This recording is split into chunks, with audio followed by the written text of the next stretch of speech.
이번 5회에서는 주은호와 정연호 사이의 과거 감정이 다시 한번 수면 위로 떠오르게 된다. 복잡하게 얽힌 관계들이 긴장감 속에서 펼쳐질 것을 암시하고 있는데, 특히 주은호의 또 다른 인격 주애리와 얽힌 이야기가 본격적으로 드러나며 시청자들의 궁금증을 자극하고 있다. 5회 내용을 보면 주은호는 공황장애로 정신을 잃은 후 자신의 집에서 눈을 뜨는데, 그런 주은호 옆을 정연호가 묵묵하게 지키고 있었다. 왜인지 정연호는 주은호 집에 반동거 하다시피 하는 모습을 볼 수 있는데, 그날 이후 정연호가 곁에 있어서 편해진 건지 평소와 다르게 잠을 12시간씩 자게 된 주은호에게서 주애리를 볼 수 없게 되기도 했었다. 아니면 불안했던 주은호에게 정연호라는 안정감이 잠시라도 채워지게 되어서 주애리가 숨게 된 건지 그건 잘 모르겠지만, 덕분에 주애리가 나오지 않아 강주연이 힘들어하는 모습도 보게 된다. 잠에서 깨어난 주은호와 병원을 찾는 정연호는 공황장애로 힘들어하는 주은호를 돕고 싶어 했다. 자신이 다니던 병원에서 상담을 신청한 주은호는 담당 의사가 자신을 주애리라고 부르자 자신이 한 일이 기억이 나질 않는다고 말하는데, 의사는 주은호에게 편지를 남긴 주애리가 어떤 사람이었는지 말해주기를 요구하고, 주애리는 실종된 주은호의 동생임을 말해준다.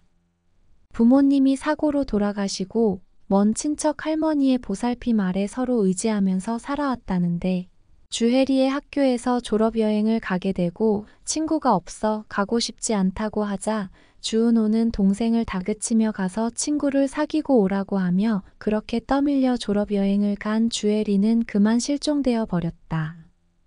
그리고 머지않아 할머니도 돌아가셨다. 주은호는 주혜리가 남긴 일기장을 발견했고, 일기장에는 주차장에서 일하고 싶다고 적혀 있는 주애리의 일기를 읽고 일을 하기 시작한 주은호.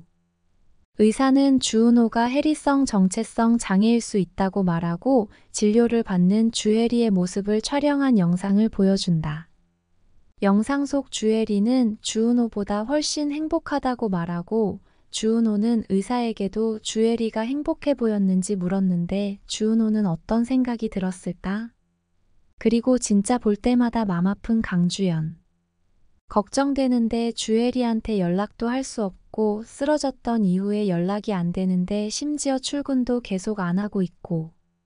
계속 신경이 쓰이던 강주연이 결국 부산 출장을 갔었으면서 50만 원 돈의 택시비를 내고 주애리의 집 앞까지 밤에 찾아가게 되었다. 하지만 그런 강주연의 앞에 보이는 건 다른 남자와 웃으면서 집에 들어가고 있는 그녀의 모습.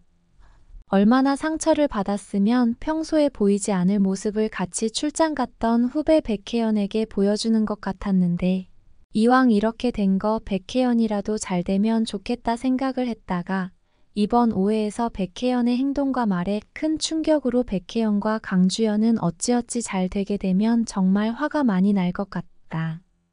강주연의 타들어가는 마음은 전혀 모른 채 주은호 상태가 계속되면서 주은호는 정연호와 마치 연애 때로 돌아간 듯 익숙한 그때의 평범한 생활을 며칠 보내게 된다.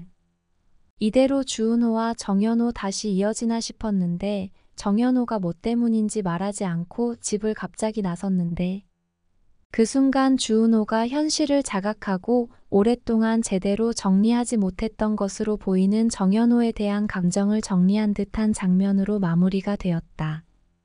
정연호는 주은호에게 다시 돌아오며 종종 아파달라고 했는데, 그 뜻은 아마 이렇게라도 너의 곁에 잠깐씩 있고 싶다는 의미였던 것 같고, 주은호는 이제야 정연호에 대한 감정을 정리한 것 같아서 두 사람의 대비되는 모습이 상당히 인상 깊었던 것 같다.